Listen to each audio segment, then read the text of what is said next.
ആ, അപ്പം തൊടുപുഴയിലെ ജോസഫ് സാറും അതുപോലെ തന്നെ റെജിയും ഒക്കെ ഈ പ്രാർത്ഥന ധ്യാനം ഇവയെ കുറിച്ച് പറഞ്ഞു കഴിഞ്ഞു. ഏകദേശം ഒരു അതിനെ കുറിച്ചിട്ടൊരു ഐഡിയ കിട്ടത്തക്ക രീതിയിൽ ഉള്ള ഒരു പിന്നെ അനുഭവത്തിലൂടെ ഉള്ള ഒരു ഷെയറിംഗ് ആണ് കഴിഞ്ഞത്. അപ്പോൾ അതിൽ കൂടുതലായിട്ട് ഇതിനെ കുറിച്ച് കൂടുതലായിട്ടൊന്നും പറയാനൊന്നുമില്ല. എൻ്റെ ഒരു കാഴ്ചപ്പാട് അത് എന്നൊന്നും ഒത്തിരി വ്യത്യസ്തവുമല്ല. അപ്പം 3 കാര്യങ്ങളാണ് നമ്മുടെ മുമ്പിൽ ഉള്ളത്. 3 കാര്യങ്ങൾ: പ്രാർത്ഥന, അതുപോലെ തന്നെ ധ്യാനം, ആത്മീയത. അപ്പൊ ഈ പ്രാർത്ഥനയെ കുറിച്ച് പറയുമ്പോൾ ഒരുപക്ഷെ ഈ പ്രാർത്ഥനയെ കുറിച്ചിട്ടൊരു കാഴ്ചപ്പാട് പിന്നെ പൊതുവെ എല്ലാവർക്കും ഉണ്ടാകും. കാരണം എല്ലാവരും തന്നെ പൊതുവെ ഏതെങ്കിലും തരത്തിലുള്ള ഒരു മതവുമായി ബന്ധപ്പെട്ട് ഈശ്വര വിശ്വാസവുമായി ബന്ധപ്പെട്ട് കിടക്കുന്നവരാണ് പൊതുവെ എല്ലാവരും തന്നെ. പലർക്കും അതിന്റെ ശരിയായ രീതിയിൽ അത് കണ്ടെത്തുവാനോ അത് അംഗീകരിക്കുവാനോ സ്വീകരിക്കുവാനോ കഴിയാതെ പോയി എന്നുള്ള ഒരു പ്രശ്നം ഒരു മധ്യാസക്തനെ സംബന്ധിച്ചിടത്തോളം ഉണ്ട്. അപ്പൊ പ്രാർത്ഥന എന്ന് പറയുമ്പോൾ പൊതുവെ നമ്മള് മനസ്സിലാക്കിയിരുന്ന ഒരു കാര്യം എന്താണെന്ന് ചോദിച്ചു കഴിഞ്ഞാൽ എന്തെങ്കിലുമൊക്കെ ആവശ്യങ്ങൾ ദൈവത്തോട് ചോദിക്കുന്ന ഒരു പിന്നെ കാര്യമായിട്ടാണ് പൊതുവെ പ്രാർത്ഥനയെ കണ്ടിരുന്നത്. പക്ഷെ നമ്മളെ ആൽക്കഹോൾസ് അനോണിമസിൽ വന്നപ്പോഴ് മൂന്നാമത്തെ പടിയിലെ പ്രാർത്ഥന സെറനിറ്റി പ്രെയർ ആണെങ്കിലും, അതുപോലെ തന്നെ 7-ാം പടിയിലെ പ്രാർത്ഥനയാണെങ്കിലും 11-ാം പടിയിലെ പ്രാർത്ഥനയാണെങ്കിലും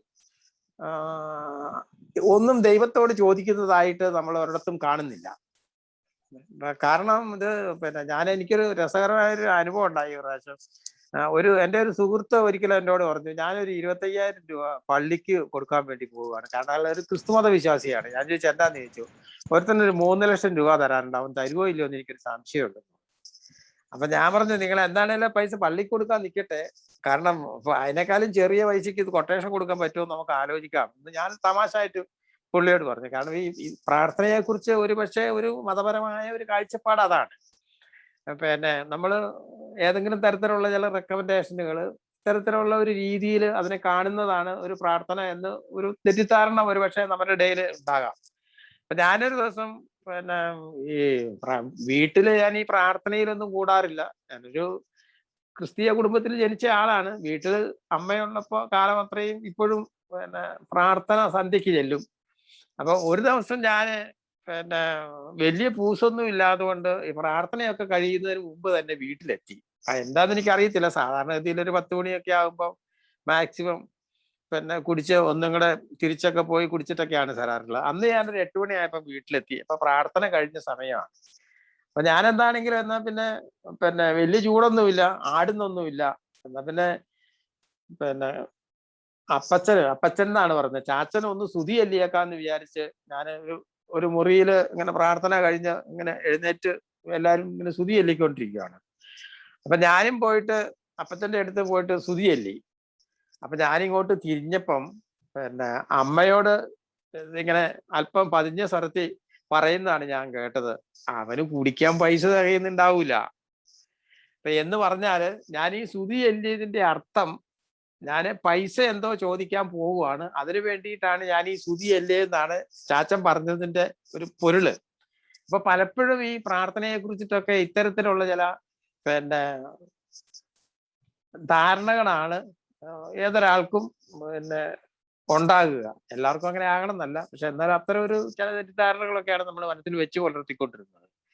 ഇവിടെ നമ്മൾ ആൽക്കഹോൾസ് അനോണിമസിൽ വന്ന് പ്രാർത്ഥനയെ കുറിച്ച് എന്താണ് പ്രാർത്ഥന, അത് 11-ാമത്തെ പടിയിൽ അത് വളരെ ക്ലിയർ ആയിട്ട് അത് പറയുന്നുണ്ട്.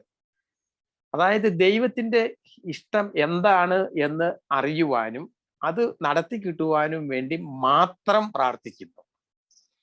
ആ ഒരു വാക്ക് അവിടെ ഉപയോഗിച്ചിരിക്കുന്നത് വളരെ ഉചിതമായിട്ടാണ്. അതായത് ദൈവത്തിന്റെ ഹിതം എന്താണ് എന്ന് അറിയുവാനും അത് നടത്തി കിട്ടുവാനും വേണ്ടി മാത്രം പ്രാർത്ഥിക്കുന്നു, അങ്ങനെയാണ് പറഞ്ഞിരിക്കുന്നത്. അപ്പം ഇവിടെ മനസ്സിലാക്കേണ്ട ഒരു കാര്യം എന്താണെന്ന് ചോദിച്ചാൽ, ഞാൻ ആർക്കും വേണ്ടി ഞാൻ പ്രാർത്ഥിച്ചിട്ട് യാതൊരു കാര്യവുമില്ല. കാരണം എൻ്റെ പ്രാർത്ഥന കൊണ്ട് ദൈവത്തിന്റെ മനസ്സ് മാറ്റിയല്ല. സാധാരണ നമ്മൾ ഈ സിനിമയ്ക്ക് പൊക്കോട്ടെ എന്നൊക്കെ പിള്ളേർ ചോദിക്കാറുണ്ട്. അപ്പം ആദ്യമൊന്നും നമ്മൾ സമ്മതിക്കുകയില്ല, പിന്നെ ലേശം നേരം കരയും, പിന്നെ ചോദിക്കും, വീണ്ടും വീണ്ടും ചോദിക്കും. അപ്പൊ നമ്മുടെ മനസ്സ് അലിയും. അപ്പൊ നമ്മൾ എന്നാ പിന്നെ പൊക്കോ എന്നുള്ള അനുവാദം നമ്മൾ നൽകും. ഇത്തരത്തില് ദൈവത്തിന്റെ അടുത്ത് വേഷം കെട്ടിയിട്ട് യാതൊരു കാര്യവുമില്ല. കാരണം ദൈവം അത്തരത്തിലുള്ളൊരു വികാരജീവിയാണ് എന്ന് ഞാൻ കരുതുന്നില്ല. അതുകൊണ്ട് തന്നെ നമ്മളുടെ ആവശ്യങ്ങൾ ഒരിക്കലും നമ്മൾ ദൈവത്തിന്റെ മുമ്പിൽ വെക്കേണ്ട കാര്യമില്ല. അപ്പം യഥാർത്ഥത്തില് നമ്മൾ ഒരു പിതാവിന്റെ സ്ഥാനത്ത് ഈശ്വരനെ കാണുന്നുണ്ടെങ്കിൽ, ഈശ്വരൻ എന്നുള്ള വാക്ക് ഉപയോഗിക്കുന്നത് ആപേക്ഷികമായിട്ടാണ്. അത് ദൈവമെന്നോ ഈശ്വരനെന്നോ എന്നേക്കാൾ വലിയ ഒരു ശക്തി എന്നോ ഏത് തരത്തിൽ വേണമെങ്കിലും അതിനെ നമുക്ക് വ്യാഖ്യാനിക്കാവുന്നതാണ്. ഉപയോഗിക്കുന്ന വാക്കുകൾ ഓരോരുത്തരും അവരുടെ സൗകര്യത്തിന് വേണ്ടി ഉപയോഗിക്കുന്നു എന്ന് മാത്രമേ ഉള്ളൂ. അപ്പൊ യഥാർത്ഥത്തിൽ എനിക്ക് അറിയേണ്ടത്, അല്ലെങ്കിൽ ഞാൻ എൻ്റെ പിതാവുമായിട്ട് ഉള്ള ഒരു നല്ല ബന്ധം നിലനിർത്തണം. എൻ്റെ ഭവനത്തിൽ ഞാൻ സ്വീകാര്യനായിരിക്കണം. എൻ്റെ പിതാവിന് ഇഷ്ടപ്പെട്ട കാര്യങ്ങൾ ഞാൻ ചെയ്യണം. ഇതാണ് എന്നെ സംബന്ധിച്ചിടത്തോളം ഞാനും ദൈവവുമായിട്ടുള്ള ബന്ധം നല്ല നിലയിൽ കൊണ്ടുപോകുവാന് എന്നെ സഹായിക്കുക. അതെന്താണ്? എനിക്ക് തോന്നുന്നു ഏതൊരു മകനും അവന്റെ പിതാവിന് ഇഷ്ടപ്പെട്ടത് എന്താണ് എന്ന് അറിയാത്ത ഒരു മകനും ഈ ലോകത്തിലില്ല. എനിക്ക് മനസ്സിലായത് ഏറ്റവും പ്രധാനപ്പെട്ട കാര്യം, ഏറ്റവും പ്രാധാന്യം കൊടുക്കേണ്ട കാര്യം, ഞാൻ എൻ്റെ സഹജീവികളോട്, അതായത് ഞാൻ എൻ്റെ സഹോദരങ്ങളോട് ഏത് രീതിയിൽ പ്രതികരിക്കുന്നു, ഏത് രീതിയിൽ പ്രവർത്തിക്കുന്നു എന്നുള്ളതാണ് എൻ്റെ പിതാവിനെ സംബന്ധിച്ചിടത്തോളം ഏറ്റവും പ്രധാനപ്പെട്ട കാര്യം. അപ്പൊ എനിക്കത് അനുഭവമുണ്ട്. കാരണം അത് ദൈവത്തെക്കുറിച്ച് പറയുമ്പോഴും അതൊരു നമ്മൾ പലപ്പോഴും ഒരു പിതാവ് പുത്രൻ ആ ഒരു ബന്ധത്തിന്റെ അടിസ്ഥാനത്തിലാണ് പലപ്പോഴും നമ്മളതിനെ വ്യാഖ്യാനിക്കുന്നത്. കാരണം നമുക്കതേ അറിയാവുള്ളൂ, അതുകൊണ്ടാണ്. അപ്പൊ ഞാൻ മനസ്സിലാക്കിയിരിക്കുന്നത്, എൻ്റെ പിതാവിന് ഏറ്റവും കൂടുതൽ ഉത്കണ്ഠ ഉണ്ടായിരുന്നത് ഞങ്ങൾ സഹോദരന്മാർ തമ്മിൽ വഴക്കടിക്കുമ്പോഴായിരുന്നു. അപ്പൊ ഞാൻ ആദ്യമായി ചെയ്യേണ്ട കാര്യം, ഞാൻ എൻ്റെ സഹോദരന്മാരോട് വഴക്കടിക്കരുത്. കാരണം അത് അദ്ദേഹത്തെ വല്ലാതെ ഉത്കണ്ഠാകുലനാക്കുന്നുണ്ട്. അദ്ദേഹത്തിന് ഇഷ്ടപ്പെട്ട കാര്യം എന്ന് പറയുന്നത് സഹോദരന്മാർ തമ്മിൽ രമ്യതയിൽ കഴിയുന്നതാണ്.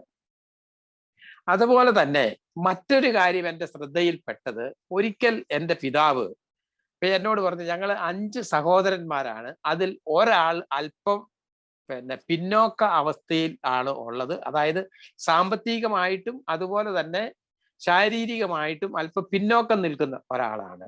അദ്ദേഹം മരിക്കുന്നതിന് ഏതാനും വർഷം മുമ്പ് എന്നെ കാണാനായി വന്നപ്പോൾ എന്നെ വിളിച്ച് എന്നോട് പറഞ്ഞ ഒരു കാര്യം എന്താണ് എന്ന് ചോദിച്ചാൽ, നീ അവന്റെ കാര്യത്തിൽ അല്പം ശ്രദ്ധിക്കണം. അതാണ് പറഞ്ഞത്.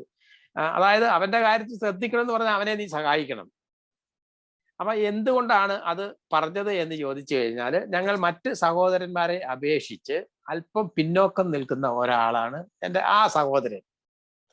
അപ്പൊ ഞാനത് കണക്കിലെടുക്കുന്നുണ്ട്. ഒരുപക്ഷെ ഞാൻ ദൈവത്തെ കണ്ടിട്ടില്ല, ഞാൻ ദൈവത്തെ കാണുന്നില്ല, എൻ്റെ പിതാവ് മരിച്ചുപോയി. പക്ഷെ അദ്ദേഹം മരിച്ചുപോയെങ്കിലും അദ്ദേഹത്തിന്റെ വാക്കുകളെ ഞാൻ ബഹുമാനിക്കുന്നു. അദ്ദേഹം ഉള്ളതുപോലെ തന്നെ, അദ്ദേഹം ഉണ്ടെങ്കിൽ എന്തോ അതുപോലെ തന്നെ ഞാൻ അത് കാണുന്നു, അത് ഞാൻ അനുസരിക്കുന്നു.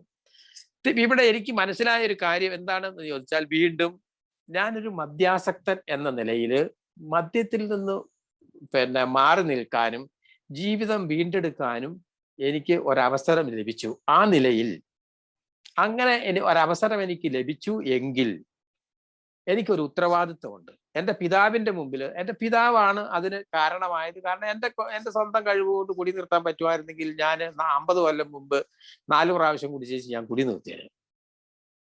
അപ്പൊ എൻ്റെ സ്വന്തം കഴിവുകൊണ്ട് എനിക്ക് കുടി നിർത്താം. കാരണം എന്താ, എനിക്ക് മനസ്സിലായതാ, എനിക്കെല്ലാം അറിയാമായിരുന്നു.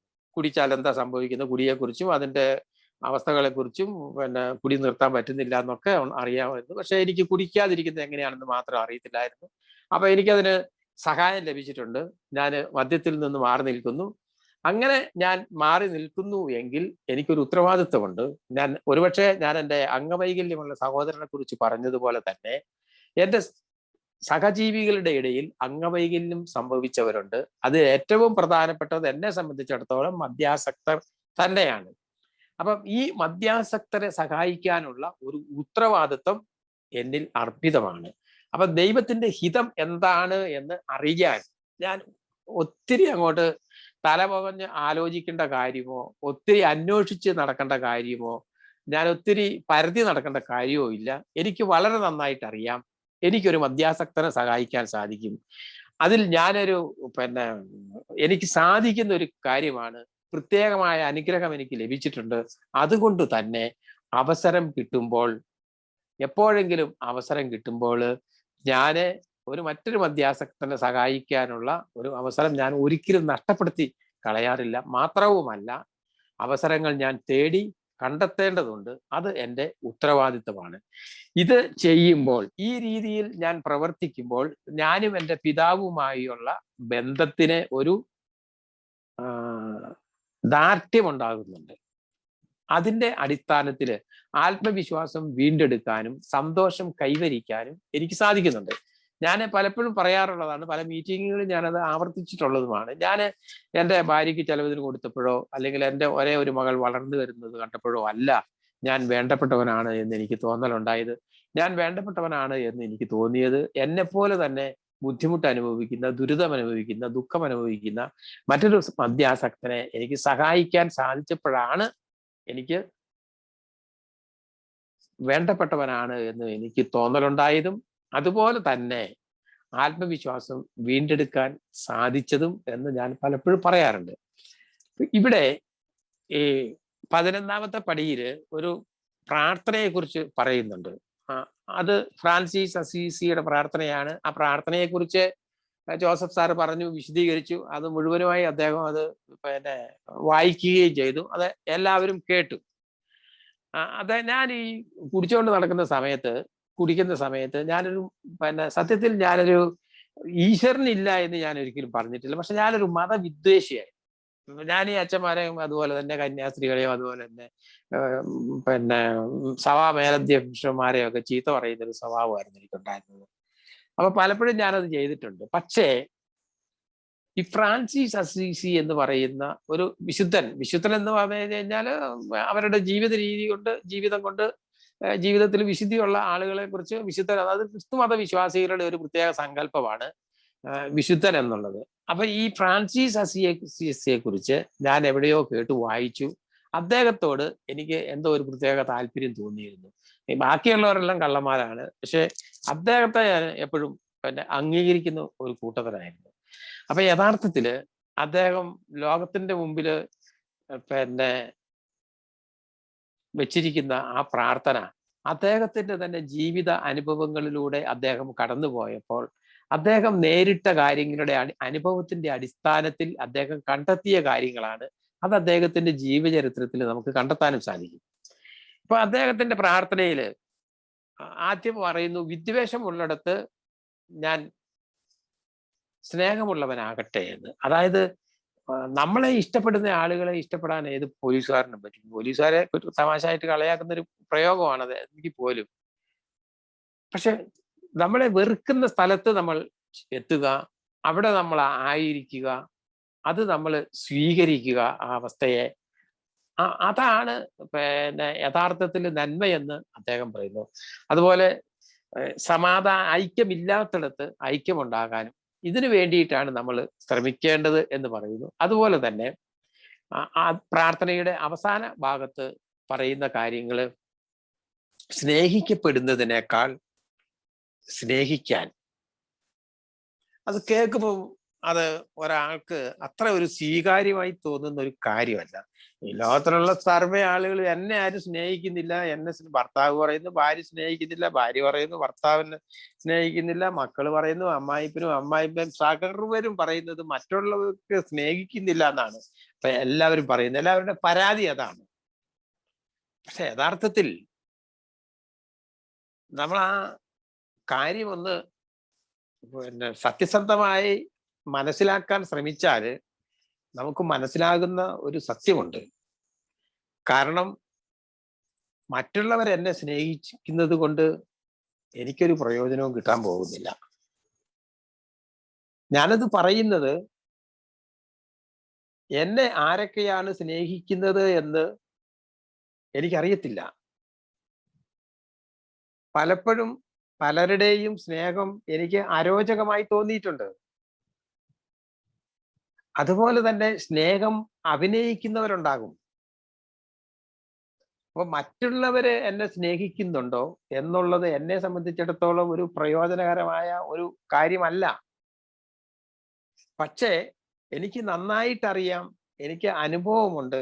എനിക്ക് ആരോടെങ്കിലും സ്നേഹം തോന്നിയപ്പോൾ എൻ്റെ മനസ്സിൽ ഒരു തണുപ്പ് അനുഭവപ്പെട്ടു. അപ്പൊ അതുകൊണ്ടാണ് ഫ്രാൻസിസ് അസീസി പറഞ്ഞത്, സ്നേഹിക്കപ്പെടുന്നതിനേക്കാൾ സ്നേഹിക്കാൻ കഴിയട്ടെ. സ്നേഹിക്കപ്പെട്ടത് കൊണ്ട് എന്ത് പ്രയോജനം? ഇപ്പൊ പലരും എന്നെ ഞാൻ പറഞ്ഞു, ഉറപ്പായിട്ട് ഞാൻ പറയാ, എനിക്ക് നന്നായിട്ട് അറിയാം. എന്നെ പലരും സ്നേഹിച്ചിട്ടുണ്ട്, പക്ഷെ എനിക്കത് അറിഞ്ഞിട്ടില്ല, ഞാനത് അറിഞ്ഞില്ല.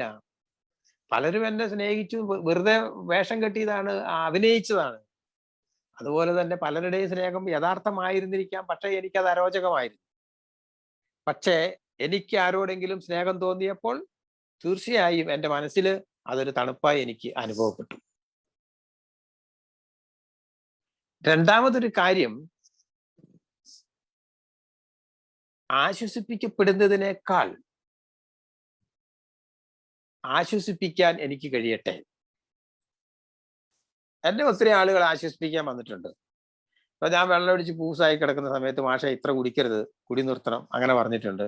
എനിക്ക് പിള്ളേരില്ലായിരുന്നു. പിള്ളേരില്ലാത്തപ്പോ എന്നോട് വഴിക്ക് വെച്ച് ആൾക്കാരൊക്കെ പറഞ്ഞിട്ടുണ്ട്. ഞാൻ പ്രാർത്ഥിക്കുന്നുണ്ട്. അതുപോലെ എനിക്ക് ഹെർപ്പീസ് എന്ന് പറഞ്ഞ ഒരു അസുഖം വന്നു ഒരു 2-3 വർഷം മുമ്പ്. അപ്പൊ ഞാനൊരു 10-60 ദിവസം വീട്ടിൽ നിന്ന് പുറത്തേക്ക് ഇറങ്ങിയില്ല. അപ്പൊ എല്ലാരും വരും, വേദനയുണ്ടോ വേദനയുണ്ടോ എന്നൊക്കെ ചോദിക്കും. എനിക്കതത്ര വലിയൊരു കാര്യമായിട്ട് തോന്നിയില്ല. എനിക്കതൊരു ശല്യമായിട്ടാണ് അനുഭവപ്പെട്ടത്. അപ്പം നമ്മളെ എങ്ങനെ ആശ്വസിപ്പിക്കാൻ വേണ്ടിയിട്ട് ആളുകൾ വരിക എന്ന് പറയുന്നതിനകത്ത് വലിയ കഥയുണ്ട് എന്ന് എനിക്ക് തോന്നുന്നില്ല. പക്ഷേ നമുക്കറിയാം, എത്രയോ ആളുകൾ നമ്മുടെ കുടി നിർത്താൻ വേണ്ടി, എൻ്റെ കുടി നിർത്താൻ വേണ്ടി എത്രയോ ആളുകൾ പരിശ്രമിച്ചു, എത്രയോ ആളുകൾ അതിന് പുറകെ നടന്നു. പക്ഷെ അത് നടന്നില്ല. പക്ഷെ എപ്പോഴാണ് നമുക്ക് ആശ്വാസം കിട്ടിയത്? AL വന്നു, കുടി നിർത്തി, ആൽക്കഹോളിക്സ് അനോണിമസിന്റെ പടികളെ കുറിച്ച് മനസ്സിലാക്കി, മറ്റൊരു മദ്യാസക്തനെ സഹായിക്കാനായി നമ്മൾ ഇറങ്ങി പുറപ്പെട്ടു. അവിടെ അവർ സുഖപ്പെടുന്നത് നമ്മൾ കണ്ടു, അവർ AL വരുന്നത് കണ്ടു, അവരുടെ കുടുംബാംഗങ്ങളുടെ സന്തോഷം കണ്ടു, അവർ വലിയ ആശ്വാസത്തിലേക്ക് എത്തുന്നത് നമ്മൾ കണ്ടു. അത് നമുക്ക് വലിയ പ്രയോജനം ചെയ്തു. അതിൽ നിന്ന് നമുക്ക് ജീവിക്കാനുള്ള പ്രചോദനം കിട്ടി. നമുക്ക് വലിയ പ്രതീക്ഷ നമുക്ക് തന്നു, വലിയ ആവേശം നമുക്ക് ജീവിതത്തിൽ നിലനിർത്താനായി. അത് തന്നെയാണ് ഫ്രാൻസിസ് അസീസി പറഞ്ഞത്.